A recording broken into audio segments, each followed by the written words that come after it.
குருவடி சரணம். யூடியூப் நண்பர்கள் அனைவருக்கும் அடியனின் அன்பான வணக்கங்கள். நான் உங்கள் குருமணிகண்டன் பேசுகிறேன், பொள்ளாச்சியிலிருந்து. திருக்கணித பஞ்சாங்கத்தின்படி வரக்கூடிய ஆவணி மாதம் சிம்மராசி அன்பர்களுக்கு என்ன மாதிரியான பலன்கள் நடக்க காத்திருக்கு அப்படிங்கிற விஷயத்தை இந்த பதிவில் பார்க்க போகிறோம். பாசிட்டிவ் நெகட்டிவ் ரெண்டுமே பார்த்துடலாம். நெகட்டிவ் ஏதாவது இருக்குது அப்படின்னா அதை எப்படி பாசிட்டிவாக மாற்றிக்கிறது, அதற்கான வழிபாட்டு முறைகள் என்ன, அதை எப்படி செய்யணும் அப்படிங்கிற எல்லா விதமான விவரங்களையும் விரிவாக தெளிவாக டீட்டெயில்டாக அந்த பதிவில் பார்த்துடலாம். முதல்ல இந்த மாத துவக்கத்தில் என்ன கிரகநிலைகள் இருக்குது, மேலும் இந்த மாதத்தில் என்னென்ன கிரகங்கள் பயிற்சி ஆகுது, அந்த கிரக பயிற்சியால் ஏற்படக்கூடிய மாற்றங்கள் என்னென்ன, இதன் அடிப்படையில் தான் இந்த பதிவானது பதிவு செய்யப்படுது. ஸோ அப்படி பார்க்கும்போது இந்த மாத துவக்கத்தில் என்ன கிரகநிலைகள் சிம்மராசிக்கு இருக்குது அப்படின்னு சொல்லி பார்த்துட்டிங்கன்னா, ராசிக்குள்ளேயே கேது, கூடவே உங்களுடைய ராசிநாதன் சூரியன் ஆட்சி பலத்தில் இருக்கக்கூடிய ஒரு அற்புதமான மாதமாக இந்த மாதம் தூங்குகிறது. பாருங்க, கேதுவால் ஏற்பட்ட எல்லா விதமான பாதிப்புகளுக்கும் பதில் இந்த மாதம் உங்களுக்கு கிடைச்சிடும். அப்படிதான் ஆட்சி பலத்தில் இந்த சூரியன் இருக்குது. ராசிக்கு 2ஆம் இடமான தனம்பாக்கு குடும்பஸ்தானத்தில் 3 வத்துக்கு அதிபதி சுக்கிரன் நீச்சம் பெற்றிருக்கிறாரு. ஆனால் இந்த நீச்சம் இந்த மாதம் தொடராது. அடுத்தது மூலத்திரிகோண போல ஆட்சி பலத்தில் சுக்கிரன் போய் உட்காரக்கூடிய ஒரு சூழ்நிலை இருக்கு. ராசிக்கு 7ஆம் இடத்துல ராகு கலத்தரஸ்தானத்தில், ராசிக்கு 8ஆம் இடத்துல அஷ்டமச்சனியாக இருக்கிறார். வக்ரம் பெற்ற சனி குருவினுடைய பார்வை உச்ச குருவின் பார்வையில் இருக்குது. ராசிக்கு 11ஆம் இடமான லாபத்தில் செவ்வாய் உங்களுடைய ராசியை பொறுத்த அளவுக்கு நல்ல பலன் தரக்கூடிய கிரகம் தான். ஒரு 2ஆம் இடத்தை வாக்குஸ்தானத்தை பார்க்கறது கூடுதல் நன்மை. ராசிக்கு 12ஆம் இடத்துல புதனும் குருவும் இணைவு. இங்கே குரு உச்சமாக இருக்காரு. 2-11க்கு அதிபதி 12ல் இருந்தாலும் அடுத்தடுத்து புதனினுடைய நகர்வு உங்களுக்கு சாதகமாக தான் இருக்குது அப்படிங்கிறத நம்ம புரிஞ்சுக்கணும். ஸோ அதுதான் இந்த மாத துவக்கத்தில் இருக்கக்கூடிய ஒரு கிரக சூழ்நிலை. மேலும் இந்த மாதத்தில் என்னென்ன கிரகங்கள் பயிற்சி ஆகுது அப்படின்னு சொல்லி பார்த்துட்டிங்கன்னா, ஆவணி மாதம் 1ஆம் தேதி சூரியன் உங்களுடைய ராசிக்கு 12ஆம் இடமான கடகத்திலேருந்து உங்கள் ராசிக்குள்ளே வர்றாரு. சூரியன் உங்கள் ராசியில் ஆட்சி பலம் அடையுது. உங்களுடைய ராசிநாதனே சூரியன் தான். இந்த மாதம் முழுக்க சூரியன் உங்களுடைய ராசிக்கு 2ஆம் இடத்துல தான் இருப்பார். நல்ல விஷயம். அடுத்ததான் ஆவணி மாதம் 5ஆம் தேதி புதன் பகவான் உங்களுடைய ராசிக்கு 2-11க்கு அதிபதி, தனலாபாதிபதி அப்படின்னு சொல்லக்கூடிய புதன் விரயத்திலிருந்து உங்களுடைய ராசிக்குள்ள வந்து உட்கார்றாரு. புதன் ராசிக்குள்ள வந்துட்டாலே அது திக்பலம் அடையும். 2-11க்கு அதிபதி ராசிக்குள்ள இருக்கிறது கூடுதல் நன்மை. சரஸ்வதி யோகம் கூடவே புத ஆதித்ய யோகமும் உங்களுடைய ராசியில் ஏற்படுது. ரொம்ப சுபிட்சமான ஒரு கிரகநிலை இது சிம்மராசியை பொறுத்தளவுக்கு. ஆவணி மாதம் 16ஆம் தேதி சுக்கிரன் உங்களுடைய ராசிக்கு 2ஆம் இடம் அப்படின்னு சொல்லக்கூடிய தனம்பாக்கு குடும்பஸ்தானத்திலிருந்து ராசிக்கு 3ஆம் இடத்துக்கு பயிற்சி ஆகிறாரு. 3ஆம் இடத்துல ஆட்சி பலம் நல்ல பலமாக இருக்கிற ஒரு சூழ்நிலை. ஆக்சுவலாக சுக்கிரன் மீனத்தில் உச்சமடைவதை காட்டிலும், ரிஷபத்தில் ஆட்சி அடைவதை காட்டிலும் துலாத்தில் பலம் பெறுவதே நல்லது அப்படிங்கிறது ப்ராக்டிக்கலாக நம்ம பார்க்க முடியும். அந்த அளவுக்கு இந்த துலாத்தில் சுக்கிரன் இருந்ததுன்னா அவ்வளவு நன்மைகளை செய்யும். அதே ஸ்தானத்தில் இப்போ சுக்கிரன் வந்து அமர்றாரு. ரொம்ப நல்ல விஷயம்.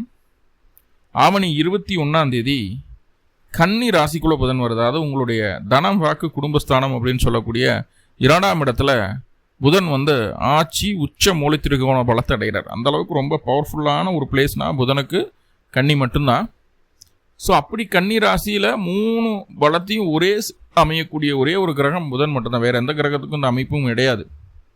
ஸோ அப்படிப்பட்ட அற்புதமான நிலையை புதன் அடைகிறார் இந்த மாதத்தில். அது உங்களுடைய பொருளாதார ஸ்தானம், தனம்பாக்கு குடும்பஸ்தானம், ரைட்? ஸோ இதுதான் இந்த மாத துவக்கத்தில் இருக்கக்கூடிய கிரக நிலைகளும் மேலும் இந்த மாதத்தில் நடக்கக்கூடிய கிரக பயிற்சிகளும். இன்னொன்று கூடுதலாக ஒரு விஷயம் சொன்னேன். என்னென்னா, இந்த மாதத்தில் ஒரு குறிப்பிட்ட நாளில் சில விஷயங்களை நீங்கள் செய்யும்போது, ரொம்ப முக்கியமாக சில விஷயங்களை நீங்கள் செய்யும்போது உங்களுடைய முன்னோர்கள் சாபம், பித்ரு சாபம், மாத்ரு சாபம், குலதெய்வ தோஷம், குலதெய்வ சாபம், இந்த மாதிரி விஷயங்கள் எல்லாமே உங்கள் ஜாதகத்தில் அதை பாதிப்பு இருந்ததுன்னா அது நீங்கிடும். ஒரே ஒரு ஸ்ட்ரோக்கில் ஒரே நாள் வழிபாட்டில் முழுமையாக நீங்கிடும். இது எப்படி உங்கள் ஜாதகத்தில் கண்டுபிடிக்கணும்னா, சந்திரனோ அல்லது சூரியனோடவோ மாந்தி இருக்கலாம், அல்லது ராகு கேதுக்கள் இருக்கலாம், அல்லது 9ஆம் அதிபதி மற்றும் 5ஆம் அதிபதி 2 பாவாதிபதிகள் கூட யாரா ஒருத்தர் கூட ராகு கேதுக்களோ மாந்தியோ இருக்குது அப்படின்னா மேற்சொன்ன சாபதோஷங்களில் உங்கள் ஜாதகம் இருக்குதுன்னு அர்த்தம். ஸோ அப்படி இருக்கக்கூடிய ஒரு சூழ்நிலையில் இந்த பதிவில் சொல்லக்கூடிய வழிபாடை செய்யும்போது சொல்கிற மாதிரி கடைபிடிக்கும்போது கண்டிப்பாக பெரிய ரிசல்ட், லைஃப்பை மாற்றக்கூடிய விஷயங்கள் நடக்கும். லைஃபே புரட்டி போட்டுரும் நல்ல விதமாக. என்ன ஏதுங்கிறது இந்த பதிவில் பார்க்கலாம். அதுக்கு முன்னாடி ஒவ்வொரு கிரகத்தினுடைய நகர்வுனால் ஏற்படக்கூடிய நிறைவுரைகளை சொல்லிட்டு அந்த விஷயத்தையும் சொல்கிறேன். முதல்ல சூரியன், உங்களுடைய ராசிநாதன் சூரியன். சூரியன் உங்களுடைய ராசிக்குள்ளேயே வந்து இருக்கிறார். முதல்ல இதுவரைக்கும் இவ்வளோ நாளாக பலம்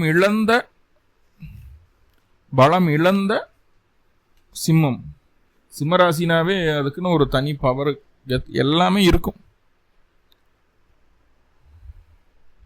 நம்மகிட்ட அன்பா பேசுனா ரொம்ப அன்பா பேசும், நம்மகிட்ட இறங்கி போனால் அதுக்கும் கீழே இறங்கி போகும். கொஞ்சம் அதிகாரமாக பேசுனா தன்னுடைய வேலையை காட்டும் சிம்மம். யாருக்கும் அடிபடிஞ்சு போகாது, யாரையும் அவ்வளோ சீக்கிரம் நம்பாது. தான் உண்டு தான் வேலை உண்டுன்னு இருக்கும். என்னைக்கு நீங்கள் சிம்மத்தை சீன்றீங்களோ அன்னையிலிருந்து உங்களுக்கு பாதிப்பு ஆரம்பிச்சிடும். அந்த அளவுக்கு சிம்மம் ஒரு செக்யூர்டான ஒரு ராசின்னு தான் சொல்லணும். ஸோ அப்படிப்பட்ட சிம்ம ராசி அன்பர்கள் கடந்த காலகட்டங்களில் மிக கஷ்டமான சூழ்நிலையில் கடந்து வந்துட்டீங்க. அஷ்டம சனி, ஜென்ம கேது, 7ஆம் இடத்து ராகு, இப்போ இருக்கிற சூழ்நிலை கூட வந்து இந்த குரு பகவான் அப்படின்னு சொல்லக்கூடிய கிரகம் விரயத்தில் தான் இருக்குது.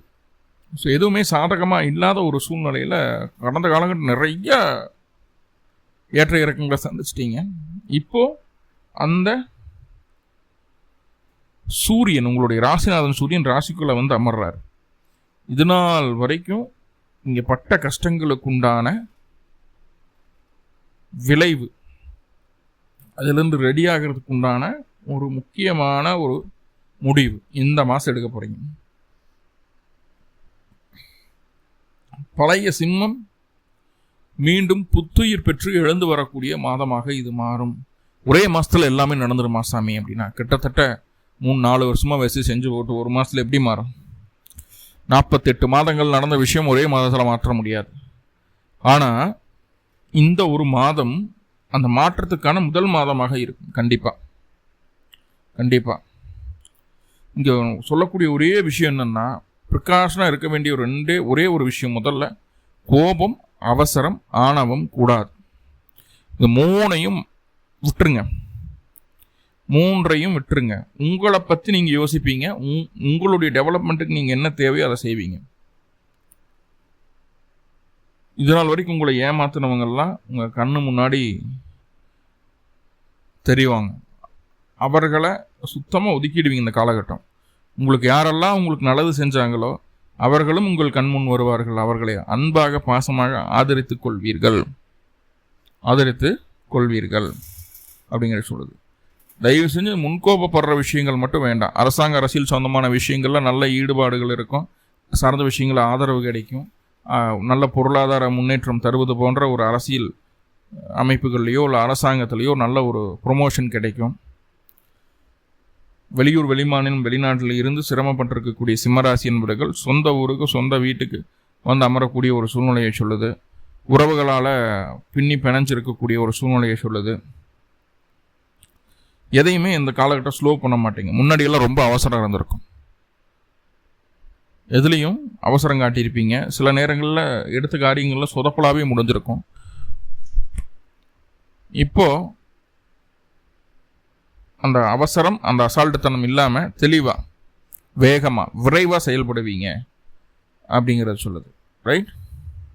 அதே போல் உடல் ரீதியாக கொஞ்சம் வலு இழந்த மாதிரியும், கொஞ்சம் ஹெல்த் ரிலேட்டடாக கொஞ்சம் அனிமிக்கான மாதிரியும், இந்த மாதிரியான ஃபீலிங்ஸ் எல்லாம் இருந்திருக்கும் கடந்த காலகட்டங்களில் சிம்மராசி அன்பர்களுக்கு. இப்போ அந்த ஃபீலிங் எல்லாம் உங்களை விட்டு போயிடும். பார்த்துக்கலாம்ப்பா அப்படிங்கிற ஒரு தைரியம் வந்துடும். ஹெல்த்தியாக இருக்கிறதுக்கு என்ன வழியோ, என்ன உணவுகள் எடுக்கணும், என்ன செய்யணும், என்ன செய்யக்கூடாது, என்ன வாக்கிங் போகணுமா, எக்ஸசைஸ் பண்ணணுமா, வாட் எவர் இட் இஸ், அதை கரெக்டாக ஃபைண்ட் அவுட் பண்ணி அதுக்குண்டான வேலையை செய்வீங்க. ரைட். கவர்மெண்ட் வேலைக்காக முயற்சி எடுத்துகிட்டு இருக்கிறீங்க. கவர்மெண்ட்டில் ஏதாவது ஒரு விஷயம் நடக்கணும், ஒரு மானியம் கிடைக்கணும், ஏதாவது ஒரு கவர்மெண்ட் ஓரியன்டாக ஒரு ரேஷன் கார்டுக்கு அப்ளை பண்ண போகிறீங்க, இல்லை ரேஷன் கார்டு எப்போ தான் வரும்னு எதிர்பார்த்துட்டு இருக்கிறீங்க, ஒரு ஆதாரோ பேனோ வாட் எவர் இட் இஸ், அது சொந்தமான விஷயங்களை நீங்கள் செய்யும்போது அது உங்களுக்கு சாதகமாக முடிந்தது. அரசாங்கம் உங்களுக்கு முழு ஆதரவையும் ஒத்துழைப்பையும் தரும். அதே நேரத்தில் அந்த காலகட்டம் சூரியன் அப்படின்னு சொல்லக்கூடிய கிரகத்தோட கேது கடந்து வராது. இருந்தாலும் இருதயம் சார்ந்த பாதிப்பு இருக்கக்கூடிய சிம்மராசி என்பவர்கள் அதற்கான மருந்து மாத்திரைகளை சரியாக எடுத்துக்கொள்ள வேண்டிய கட்டாயம் உண்டு. அப்படி எடுக்காமல் பிடிக்காமல் அசால்ட்டு காட்டினீங்கன்னா அட்லீஸ்ட் பேக்கப்பாவது கையில் இருக்கணும். ஒன்றும் பண்ணாது அப்படின்னு சொல்லி போட்டு மருந்து வீட்டில் வச்சு போட்டு வெளியில் போயிட்டீங்கன்னா சிரமப்பட்டுருக்கீங்க. எக்காரணத்துக்கு கொண்டு அந்த மருந்து மறந்துடக்கூடாது, கூட இருக்கணும். ரொம்ப சிவியராக இருந்ததுன்னா சின்ன சின்ன விஷயங்கள்லாம் பெரிய பிரச்சனைகள் கிடையாது. தேவையில்லாத விஷயங்களுக்கு எமோஷன் ஆகக்கூடாது, எமோஷன் ஆவீங்க. ஸோ அதனால தான் ரொம்ப ப்ரெஷர் ஆகி இந்த ஹார்ட் அட்டாக் வர்றதோ இந்த மாதிரி விஷயங்களும் நடக்கிறதுக்கு வாய்ப்புகள் இருக்குது. அது புரிஞ்சுக்குங்க. ஒரே கடையில் உட்காந்து வேலை செஞ்சுட்டு இருக்கக்கூடிய சிம்மராசி என்பவர்களெல்லாம் கிளப்பி விட்டுரும் இந்த காலகட்டம். ஒரு இடத்த விட்டு அங்கே போக இங்கே வர நிறைய பயணங்களை மேற்கொள்ள கொஞ்சம் அலைச்சலை கொடுக்கும். எல்லாமே உங்களுடைய முன்னேற்றத்துக்காக தான், எல்லாமே உங்களுடைய முன்னேற்றத்துக்காக தான். இருதயம் மார்பு சம்மந்தமாக, மார்பில் நெஞ்சு சளி கட்டுறது பிடிக்கிறது இந்த மாதிரில விஷயங்கள் நடக்கும்.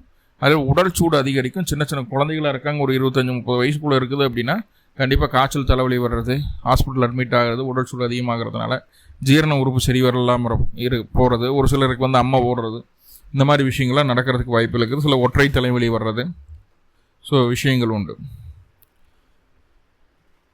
அதே நேரத்தில் நம்மளை நம்பி இருக்கிறவங்கள நம்ம மதித்து தான் போகணும் இல்லையா? ராசிக்குள்ளே சூரியன் வந்ததுக்கப்புறம் மற்றவர்களை இதற்கு முன்பு நீங்கள் எப்படி நடத்துனீங்களோ அதுக்கு எகெயின்ஸ்டாக நடத்த ஆரம்பிச்சிடுவீங்க. ஸோ அது வேண்டாம், அது நல்லதில்லை. அது வேண்டாம், அது நல்லதில்லை. அவர்களுக்கு உண்டான மதிப்பு மரியாதை கொடுக்கும்போது இன்னும் உங்களுடைய தகுதி நிலை 1 மடங்காக உயர்த்தப்படும் அப்படிங்கிறத புரிஞ்சுக்குங்க. கொஞ்சம் அனுசரித்து போகணும். அதே நேரத்தில் வந்து இந்த காலகட்டம் சூடாக தான் சாப்பிடுவேன் பிடிப்பேன் அப்படின்னு சொல்லி சொல்கிறது நன்மை தான். அதுக்காக கடையில் வெளி உணவுகளை சாப்பிடும்போது என்ன தான் இருந்தாலும் அங்கே கேது இருக்குது. இப்போ வெளி உணவுகளை சாப்பிடும்போது சூடாக தான் சாப்பிடுன்ற பேருடையில் வெளி உணவுகளை சாப்பிடும்போது கண்டிப்பாக ஃபுட் பாய்சன் ஆகிறதுக்கு வாய்ப்புகள் இருக்குது. அதில் கொஞ்சம் கவனமாக இருக்கணும் அப்படிங்கிறது சொல்லுது. சரியா? இழந்த பதவி கிடைக்கும், இழந்த வருமானம் கிடைக்கும், இழந்த பொறுப்புகள் கிடைக்கும், இழந்த அந்தஸ்து கௌரவம் இந்த காலகட்டம் கிடைக்கும். இதெல்லாம் நல்ல விஷயமா இருக்குது. முக்கியமாக கோபத்தையும் ஈகோவையும் குறைச்சிக்கிறது நல்லது. சரி, இந்த செவ்வாய் அப்படின்னு சொல்லக்கூடிய கிரகம் ராசிக்கு 2ஆம் இடத்தை பார்க்குது. அதே நேரத்தில் ராசியிலேயே சூரியன் இருந்து 7ஆம் இடத்தை பார்க்குறாரு. செவ்வாயும் 7ஆம் இடத்தை பார்க்குது. செவ்வாயும் 6ஆம் இடத்தை பார்க்குது, 2ஆம் இடத்தையும் பார்க்குது. அதே நேரத்தில் 5ஆம் இடத்தையும் பார்க்குது. 2, 5, 6 பாவங்களை பார்க்குது. செவ்வாய் ராசிக்கு 11ஆம் இடத்துல இருக்கிறார். இப்போ 11, 2, 5, 6 இந்த தொடர்புகள் இருந்து சூரியனும் பலமாக இருக்கக்கூடிய காலகட்டத்தில் வேலையில் உங்களுக்கு நல்ல ஒரு முன்னேற்றத்தை பார்க்க முடியும். ப்ரொமோஷன் இந்த மாதிரி விஷயங்கள் எல்லாம் தடையாக இருந்தால் கூட கிடச்சிடும். வெளியூர், வெளிமாநிலம், வெளிநாடு பயணம் மேற்கொள்வதற்காக ஆசைப்பட்டு இருக்கக்கூடிய நபர்களுக்கு, அதுக்கான முயற்சிகளை செய்து கொண்டிருக்கக்கூடிய நபர்களுக்கு ஒரு சாதகமான பலனை கொடுக்குது. முக்கியமாக பாருங்கள், என்னதான் 5ஆம் அதிபதி 12ல் மறைஞ்சாலும் குழந்தை இல்லாத சிம்மராசி என்பவர்களுக்கு குழந்தை பேரை மருத்துவ உதவியின் மூலமாக குழந்தை பேர் கிடைப்பதற்குண்டான வாய்ப்புகளை இந்த கிரகநிலை ஏற்படுத்தும். 2வது, அதாவது செயலில் தான் வந்து கர்வத்தை காட்டுறோம், கோபத்தை காட்டுறோம், ஆக்ரோஷத்தை காட்டுறோம் அப்படிங்கிறது இல்லாமல் செவ்வாயினுடைய பார்வை 2ஆம் இடத்துக்கு இருக்கிறதுனால உங்களுடைய பேச்சிலையும் உங்களுடைய கோபதாபங்களை காட்டுவீங்க. ஆக்ரோஷமான பேச்சு, பிடிவாதமான பேச்செல்லாம் இருக்கும். ஸோ அதை மட்டும் தவிர்த்துக்குங்க. மற்றபடி உங்களுடைய திறமையை உங்களுடைய பேச்சில் வெளிப்படுத்துங்க. அது பேச்சால் ஜீவனம் செய்யக்கூடிய அத்தனை நபர்களுக்கும் இது நல்லாயிருக்கும்.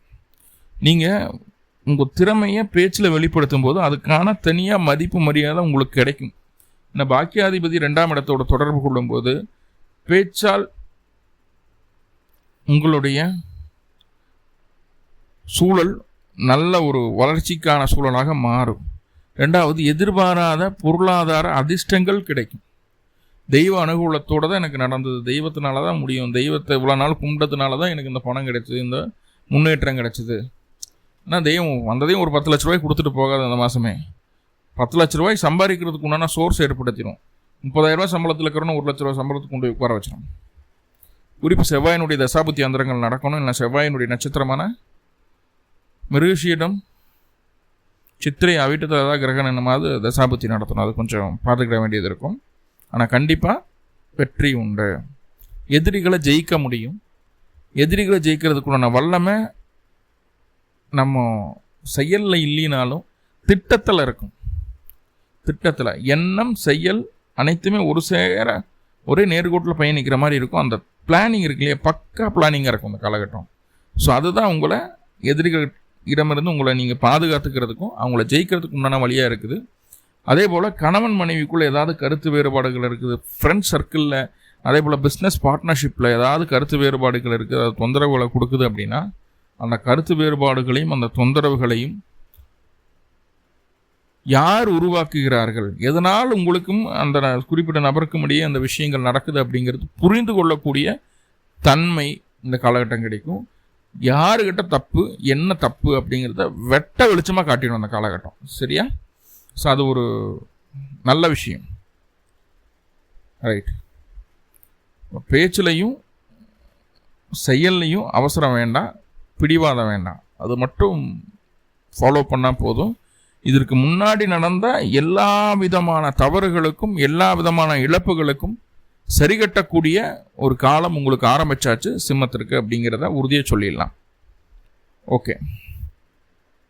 இப்போ ரொம்ப முன்னாடி சொன்னோம் இல்லையா, அந்த குறிப்பிட்ட நாளில் சில விஷயங்களை செய்யணும் அப்படின்னு. ஆவணி மாதம் 8ஆம் தேதி 25/8/2026 செவ்வாய்க்கிழமை அன்னைக்கு உங்களுடைய சொந்த பந்தங்களோட, அதாவது அங்காளி பங்காளிகளோட, முக்கியமாக உங்களுடைய குலதெய்வம் கோயிலுக்கு போங்க. போய் அபிஷேகம், ஒரு பொங்கல் வச்சு படையல் வச்சு சாமி கும்பிட்டு வரலாம். First one.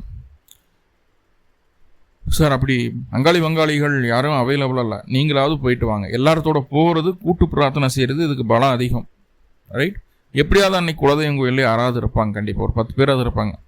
எல்லாம் உடன்பிறப்புகள் எல்லாருமே அப்படி தானே, எல்லாருமே நம்மளுடைய சகோதர சகோதரிகள் தான் இல்லையா?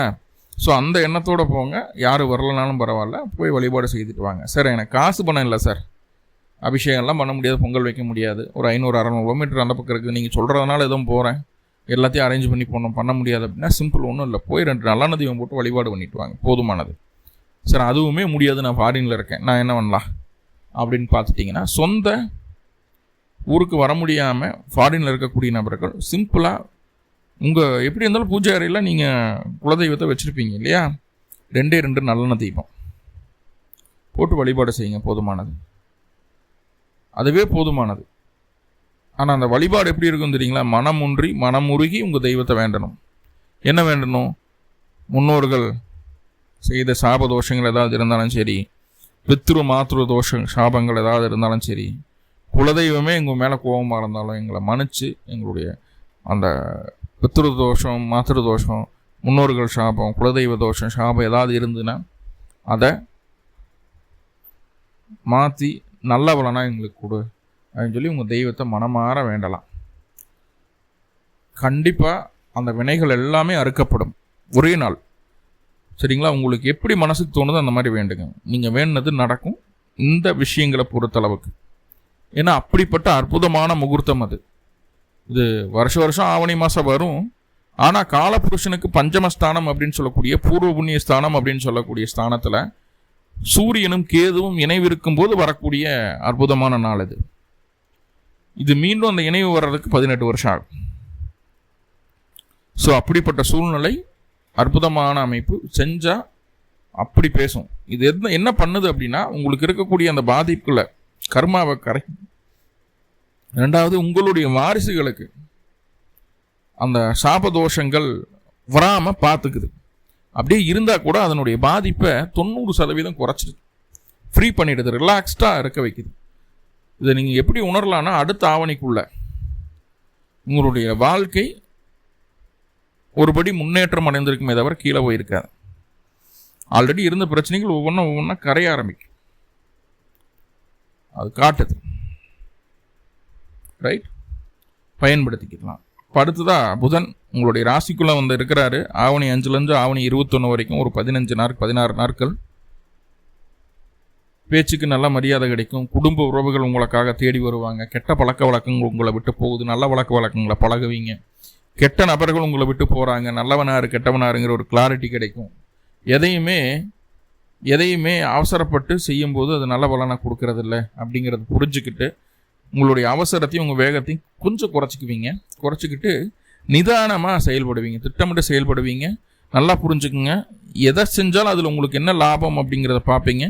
அந்த லாபம் உங்களுக்கு கிடைக்குமாறு செய்வீங்க. அதுதான் முக்கியம். என்ன லாபம்னு பார்க்குறத விட அந்த லாபம் கிடைக்கிறதுக்கு என்ன வழி அப்படிங்கிறத செய்கிறது தான் நம்ம முக்கியமான விஷயம். அது கண்டிப்பாக நடக்கும். பாலிய நண்பர்கள் உங்கள்கிட்ட வந்து சண்டை போட்டு உங்களை விட்டு பிரிஞ்ச பாலிய நண்பர்கள் உங்கள்கிட்ட வந்து சேருவாங்க. அது ஒரு நல்ல விஷயம். சாஸ்திர சம்பிரதாய விஷயங்கள்ல ஆர்வம் அதிகரிக்கும். கணிதம் சம்மந்தமான விஷயங்கள், அது சம்மந்தமான தொழில், ஷேர் மார்க்கெட்டில் இருக்கிறவங்க, அதே போல் கோடிங் போடுறவங்க, டீச்சர்ஸாக இருக்கிறவங்க, ஸ்டேஷனரி வச்சுருக்கிறவங்க, இந்த மாதிரி தொழில் செய்யக்கூடிய நபர்களுக்கெல்லாம் நல்ல லாபம் உண்டு. அதே போல் அந்த பத்திரிகை துறையில் இருக்கிறவங்க, மீடியாவில் இருக்கிறவங்களுக்கெல்லாம் நல்லா இருக்கும். அதே போல் சொந்த தொழில், அதாவது ஹோல்சேலாக செஞ்சாலும் சரி, ரீட்டைலாக செஞ்சாலும் சரி, சில்லறை வியாபாரம் செய்யக்கூடிய அத்தனை நபர்களுக்கும் இந்த காலகட்டம் ரொம்ப சூப்பராக இருக்கும். எந்த டைமை எப்படி நம்ம யூட்டிலைஸ் பண்ணிக்கணுங்கிறத கிளியர் கட்டாக அந்த புதன் உங்களுக்கு சொல்லி தந்துடுவார். கூடவே சூரியன், புத ஆதித்யம், அதுவும் ஆட்சி பெற்ற சூரியன் இருக்குதுங்க. ஸோ ரொம்ப ப்ளசண்ட்டாக இருக்கும்.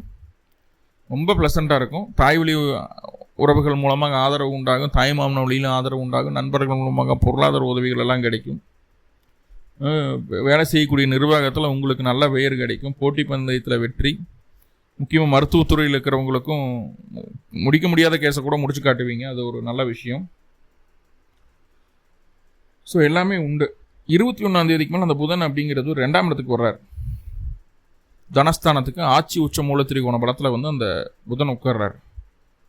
மனசுக்குள்ளே நினைக்கிறத கூட வெளியில் சொல்லாமல் போராடி ஜெயிச்சிடுவீங்க. நினைத்த காரியம் வெற்றியுடன் முடிக்கக்கூடிய வல்லமையை பேச்சில் இந்த புதன் உங்களுக்கு தந்து விடுவார். குடும்ப விருத்தி ஆகும். குடும்பத்தில் யாராவது குழந்தை இல்லை, திருமணமாகலை, பிடிக்கல, அந்த மாதிரி விஷயங்கள் ஏதாவது இருந்ததுன்னா, ஒருவேளை உங்களுக்கே குழந்தை இல்லைன்னா கூட அதுக்கான முயற்சிகள் மருத்துவத்தின் மூலமாக எடுக்கும்போது கண்டிப்பாக புத்திர பேர் உண்டாகிறது. உங்களுக்கோ உங்கள் குடும்பத்தில் இருக்கிற யாராவது ஒருத்தர் நபர்களுக்கோ உண்டாகிறது. முடியாதவங்களுக்கு உதவி செய்வீங்க. ஒரு 23 வயசுலேருந்து 31 வயசு வரைக்கும் இருக்கக்கூடிய நபர்களுக்கு மட்டும் பொருள் நஷ்டம் ஏற்படும். மற்றபடி எல்லாத்துக்கும் சூப்பர். பொருள் நஷ்டம்தான் ஏற்படுமே தவிர வருமானத்துக்கு குறை இருக்காது. நல்லாவே இருக்கும், சூப்பராக இருக்கும். அதான் சொல்கிறேன் தெளிவாக. என்னென்னா, இதுக்கு முன்னாடி பட்ட கஷ்டங்களுக்கு உண்டான பலன் அனுபவிக்க போகிறீங்க அப்படின்னு. குறிப்பு என்னென்னா, 21 மேலே யாருக்கிட்டையும் வந்து அக்ரிமெண்ட் போட்டுறாதீங்க, சைன் பண்ணிடாதீங்க. ஒரு காசு கொடுக்கல் வாங்கல் விஷயங்களை சைன் பண்ணுறதோ, ஒரு பத்திரத்தை வச்சுட்டு பணம் வாங்குறதோ, அதுக்காக சைன் பண்ணுறதோ, இந்த விஷயம் மட்டும் பண்ணிடக்கூடாது. பண்ணால் அது உங்களுக்கு லாஸில் போய் முடியும். அதில் கவனமாக இருங்க. மற்றபடி எல்லாமே சூப்பர். புதன் சுக்கிரன் உங்களுடைய ராசிக்கு 3-10க்கு அதிபதி. இது வரைக்கும் 2ஆம் இடத்துல நீசமாக இருந்தார். வரக்கூடிய ஆவணி 16 சுக்கிரன் உங்களுடைய ராசிக்கு 3ஆம் இடத்துக்கு பயிற்சி. இப்போ 3ஆம் இடத்துல போய் சுக்கிரன் என்ன செய்ய காத்திருக்காரு? நல்லது தான் செய்வாரா சார்? 2ல் தான் நீச்சமாகி உட்காந்து நம்மளை படுத்திட்டாரு.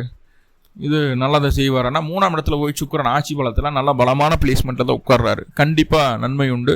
பெண்களால் இடமாற்றம் உண்டு. அதே போல் அந்த இசைத்துறையில் இருக்கிறவங்க, கருவிகள் வாசிக்கக்கூடிய நபர்கள், அழகுபடுத்த துறையில் பியூட்டி பார்லர் வச்சுருக்கிறவங்களோ, ஒரு ஆர்கிடெக்டாக இருக்கிறவங்களோ, ஒரு அலங்காரப்படுத்தக்கூடிய மண்டப டெக்கரேஷன் சம்பந்தமான விஷயங்களை தொழில் பண்ணக்கூடியவங்க, பூ ஃப்ளவர் அது சம்பந்தமான விஷயங்களை டெக்கரேட் பண்ணக்கூடியவங்க, எல்லாத்துக்கும் நல்லாயிருக்கும் இந்த காலகட்டம். நம்ம வேலை உண்டு, நம்ம செயல்களை செய்துட்டு போயிட்டே இருப்போம். ஆனால் மற்றவங்களுடைய பார்வைக்கு நம்ம கொஞ்சம் சுயநலமாக இருக்கிற மாதிரி தெரியும். தெரிஞ்சுட்டு போதும், எவன் என்னமோ நினச்சிட்டு போகிறோம், நம்ம வாட்டுக்கு நம்ம வேலையை செய்துட்டு போயிட்டே இருக்கலாம் அப்படிங்கிறதுல கவனமாக இருங்க. எது செஞ்சாலும் அதில் ஒரு உள்ளர்த்தத்தோடு தான் செய்வீங்க இந்த காலகட்டம். அதாவது செஞ்சாலும்னா மாற்றங்கள், எந்த மாற்றம் உங்களுக்காக நீங்கள் செஞ்சீங்கனாலும் அது உள்ளர்த்தத்தோடு செய்வீங்க. வளர்ச்சிக்கான மாற்றமாக இருக்கும். மற்றவர்கள் பார்வைக்கு அது கெட்ட செயலாகவே இருந்தாலும் பரவாயில்ல, உங்களுக்கு அது நல்லதை கொடுக்குதா, செய்யுங்க தாராளமாக. அதுதான் உங்களுக்கு சாதகமான ஒரு அமைப்பும் கூட. முன்ன 3ஆம் இடத்துல சுக்கிரன் இருந்ததுன்னா ஒரு சின்ன மைனஸ் என்னன்னா, மனசு ஒரு இடையில இருக்காதுங்க. சாப்பிட படிக்க தோணும், படிக்க தூங்கலான்னு தோணும். அப்படியே என்ன செயல் நடக்குதோ அதுக்கு அப்படியே ஆப்போசிட்டான மனநிலைமை மாறி வந்து போகக்கூடிய ஒரு சூழலை சொல்லுது. மனநிலைமையும் சரியாக வச்சுக்கோங்க. தொழிலும் மாற்றங்களும் வளர்ச்சியும் உங்களுக்கு கண்டிப்பாக கிடைக்கும். எந்த மாற்றமும் இல்லை. ரைட். ஸோ நிறைய நன்மைகள் இருக்குது. உங்களுடைய கர்மாவை, அந்த சாபதோஷங்களை சரி செய்யறதுக்குண்டான வழிபாட்டையும் இந்த பதிவில் சொல்லியிருக்கேன். ஸோ அதை கண்டிப்பாக குலதெய்வம் கோயிலில் செஞ்சுருங்க. தினமும் வீட்டில் தெய்வம் போட்டு வழிபாடு பண்ணிட்டு வாங்க. மேலும் சிம்மராசி என்பவர்களுக்கு எல்லா விதத்திலையும் நன்மைகள் நடக்கணும்னு சொல்லி எல்லாம் பல பரம்பொருளை பிரார்த்தனை பண்ணிட்டு இந்த பதிவை முடிச்சுக்கிறேன். நன்றி நண்பர்களே, நன்றி. வாழ்வளமுடன். திருச்சிற்றம்பலம்.